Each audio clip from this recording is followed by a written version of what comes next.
a phone call about, this was 2016, middle of the year. I can't give you the exact month, but middle of the year 2016, from this lady who, when the conversation originally started, she was saying, hey, I have these kind of bad experiences that happen to me, bad things that followed my family for a long time, bada bing, bada boom. And I'm just listening. I'm lending her my ear and being a listener. 90% of what I do is listen to people. And I'm trying to figure out if they're telling the truth or not. Actually 95% of what I do is listen.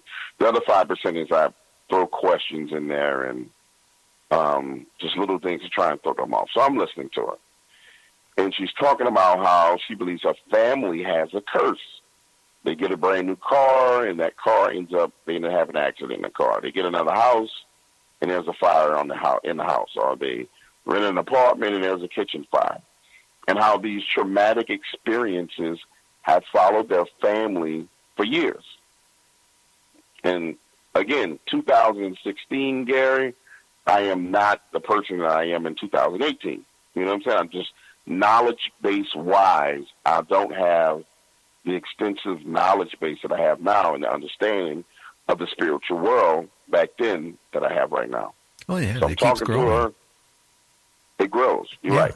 And so I'm talking to her, and I'm listening, and I'm just trying to be a kind ear. We talk for about a solid 45 minutes, and I get hungry. And I say, hey, let me go get some food. I'm going to get my food, and I'm going to call you back.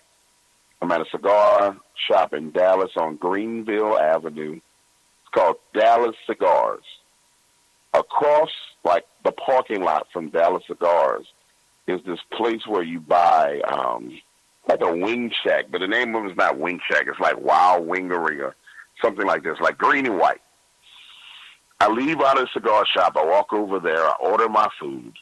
It takes about 10, 15 minutes for me to get my food.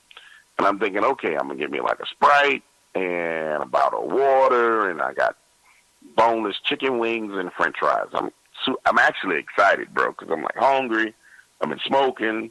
Anybody who smokes cigars knows if you smoke too many, you get dehydrated, and your mouth gets all dry like I am right now. Oh, I smoke cigars, I know.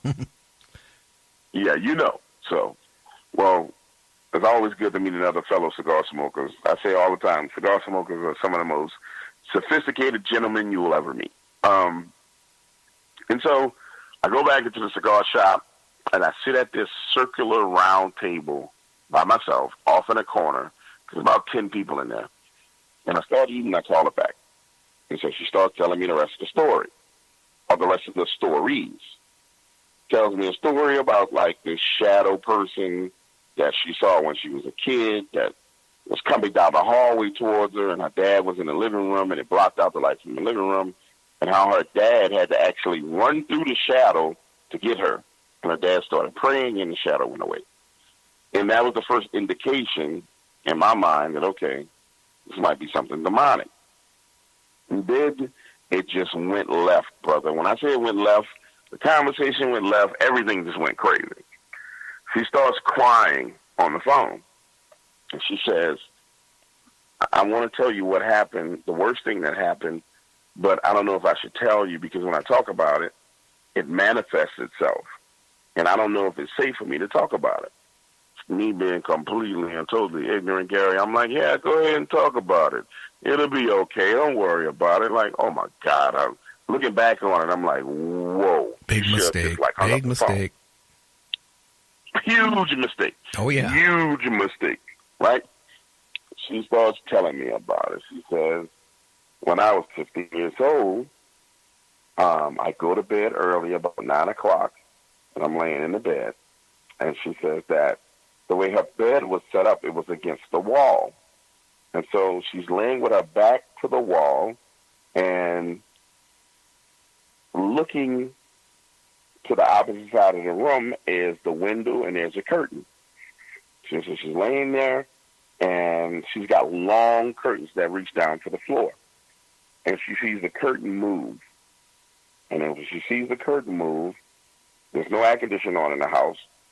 She's got a ceiling fan on in the room, but it's not high enough. It's like, you know how you put the ceiling fan on the lowest rotation. It's on her lowest rotation.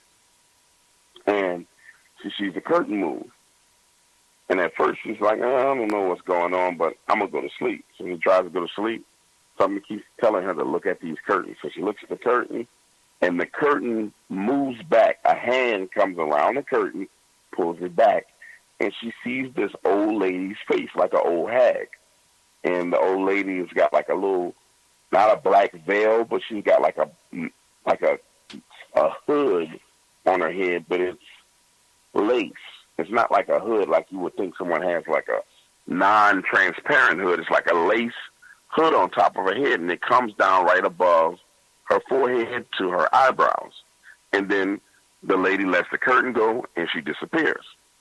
And so she starts praying, and, she's like, okay, I'm going to pray, and this is going to go away. She falls asleep. She wakes up about 3 hours later. She's about 4:30. No, she says it's about 12 to 1 o'clock in the morning. And she has this sense that something is behind her in the bed. Like something or someone is laying behind her on that wall side of the bed. Oh, wow. And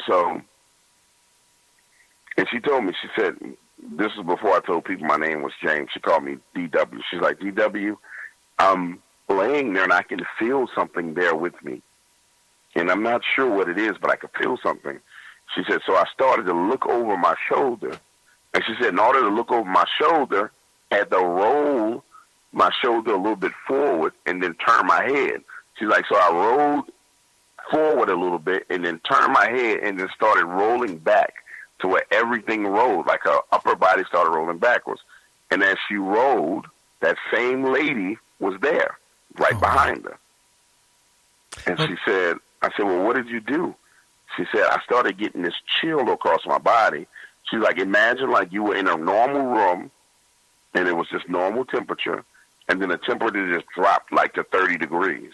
She said, I started getting this chill, and then I felt something, and I'm going to stop right there, but she felt a finger penetrate her in her body, right? Okay, now we gotta take a pause for about 1 minute, and then we'll get back to this. So you're going to be on hold for 1 minute, and then I'll bring you right back.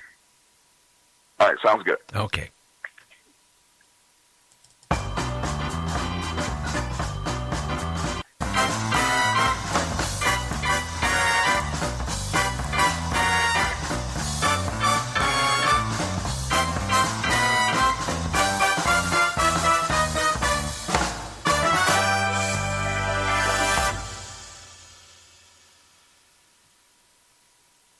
With Gary Anderson.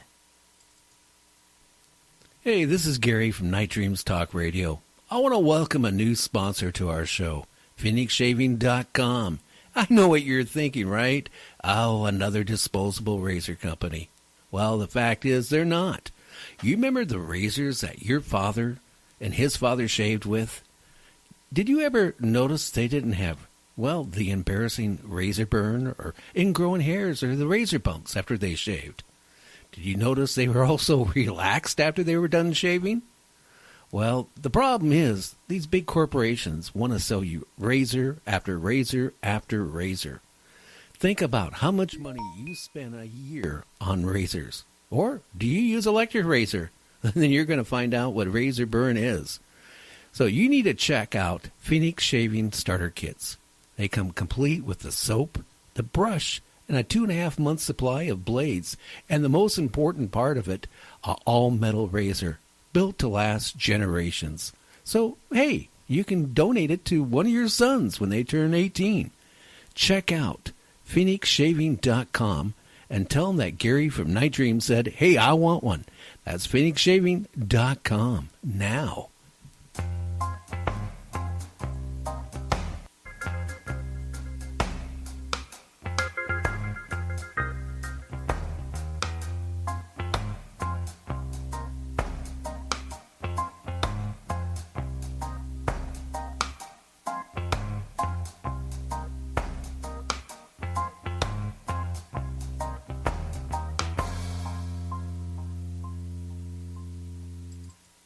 You're listening to Night Dreams Radio with Gary Anderson. Hey, that is me. We're talking to Dark Waters here tonight. kind of telling us a little spooky tales and stuff like that. Are you still on there, Darkwater? I hope he's here. Gee, I hope we didn't lose him. Yeah, you there yet? Well, maybe he had to step out for a second. But, yeah, some of these things can be really, really scary, you know. And you got to check out his YouTube channel, Dark Waters. And he has some really, I think we lost him. I think we got him back. So let's see. Are you there? Well, let's see. We might have lost him. Please leave your message for 504-2093. Okay. Okay, here he is. I think. Okay, I think we lost you there for a minute. Yeah, that's that powerful mojo right there, bro, because Ew. I didn't do anything. Like, I went and got a lighter while I was on my 1 minute break and lit my cigar and sat back down, and the phone was like, oh, no, you're not going to talk to Gary anymore. It's crazy. Yeah, you know, it's funny. You know, like one night we were talking about, some things. I had a DOD agent or ex-agent on, and we were talking some things, you know, he was kind of, you know, saying some things probably he shouldn't have been saying. Oh, man, I'll tell you, the phone went dead like 3 times during the conversation for no reason at all. Got him back on the phone, then the internet went dead, and then got him back on, and, you know, we changed the subject and had no more problems. Yeah, I've had that happen when I talk about certain topics, and then I've had it happen when I talk about certain entities. I've had, and I probably pay a price for talking about this tonight, but whatever. It'll try and do what it has to do. But let's get back to the story. So yeah, let's get back to it. She's rolling over, looking over her shoulder, and she sees the same woman that was behind the curtains, and then she feels a finger penetrate her body, right? And she tells me that, right? So remember, going back to the story, I'm sitting at this huge circular table. In front of me is my food. I got my fries and my boneless wings on my left, by my left hand. On my right hand side, I got my Sprite, my bottle of water. In front of both of those is this ashtray, a huge ashtray that I have my cigar in. When she tells me that about this finger penetrating her body, my inner spirit, and to this day I think it's the Holy Spirit within me, says, hey, get off the phone. Like, just like I just said that, it says in my brain, hey, hang up the phone, get off the phone. And throughout my life, I've had encounters with different things and different people where I've been in some hairy situations where I have this instinct, and it comes to me and it tells me to stop doing something. Like, hey, don't go down that street, that's bad. Hey, don't go into that club because they're going to die in that club tonight. And I'll always listen. So that voice is familiar to me. And so I tell her, I say, listen, I'm going to, and my exact words are, listen. Because you got to remember, she's breaking down crying. And I said, listen, I have some demonologists that I want you to talk to, but I'm going to have to get off the phone with you for a moment, and I'm going to call you back. I said, but when I call you back, I'm going to call you back with their information. I hang up the phone, and as soon as I put the phone down, it says, take your food and throw it away, and then start drinking the water. So I get up, take the food, I walk into the bathroom, which is to my left, throw it into the garbage can, sit back down and start drinking water.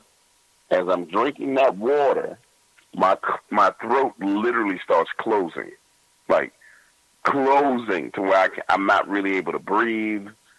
I'm like my oxygen is being cut off. Oh, wow. And the water is going down my throat, and that's the only reason why I'm not panicking, because I feel the water going down my throat, but I'm struggling to breathe. And now, prior to this, Gary, I've never had a problem with like any stomach problems or anything, right? I drink the water, and it says leave. And so I get up abruptly. I'm talking about I get up, I leave the cigar sitting there, I leave the Sprite there, I take the water, and I leave. I end up going back to the apartment, my girlfriend's apartment in Dallas, and we hang out. Bada bing, bada boom, everything is cool. That night, about 2 o'clock in the morning, Gary, I'm laying in the bed, and I start falling asleep. I'm laying on my right-hand side. And as I'm falling